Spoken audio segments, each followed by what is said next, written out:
आज आपण गाबोली फ्राय कशी करायची ते पाहूया. तर मी रावस माशाची गाबोली घेतलेली आहे आणि याला आता कापण्यासारखं जास्त काही नाही, तर थोडंसं आहे ते कट करून टाकायचं. त्याच्यानंतर धुवून घ्यायची चांगली, चोळून धुवायची नाही, नुसतं पाणी टाकायचं आणि धुवून घ्यायची. त्याच्यानंतर कपड्यात आपल्याला याला गुंडाळून घ्यायचे आहे दाखवल्याप्रमाणे व्यवस्थित. पाणी उकळायला ठेवलेलं आहे आणि ह्या उकळत्या पाण्यामध्येही आपल्याला गाबोली अशी ठेवून घ्यायची आहे आणि फक्त 5 मिनटं आपल्याला शिजवायचे आहे. 3 मिनटं झाली की थोडीशी पलटी करून घ्यायची, परत झाकण ठेवायचं आणि 2 मिनटं शिजवायची. त्याच्यानंतर गॅस बंद करायचा आणि 10 मिनटं याला असंच ठेवून द्यायचं आहे. 10 मिनटांनी बाहेर काढा, पूर्ण थंड होऊन द्यायचं आहे. जर तुमच्याकडे वेळ नसेल लगेच बनवायला तर फ्रीजमध्ये कपड्यासकट ठेवा.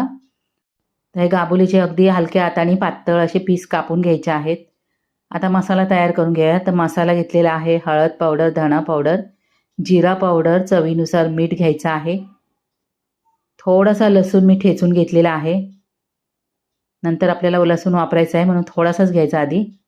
आता याच्यामध्ये थोडं थोडं पाणी टाकायचं आहे आणि थोडंसं पातळ करायचं आहे मसाला हा. आता ह्या कापलेल्या गाबोलीच्या तुकड्या आपल्याला या मसाल्यामध्ये दाखवल्याप्रमाणे लावून घ्यायच्या आहेत. त्याच्यानंतर फ्राय करून घ्यायच्यात. तर फक्त 10 मिनटं फ्राय करायचं, कारण आपण आधी शिजवून घेतलेले आहेत.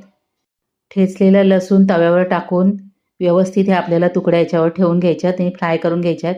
ह्या पद्धतीने तुम्ही गाबोली फ्राय करून बघा, अजिबात तुटणार नाही.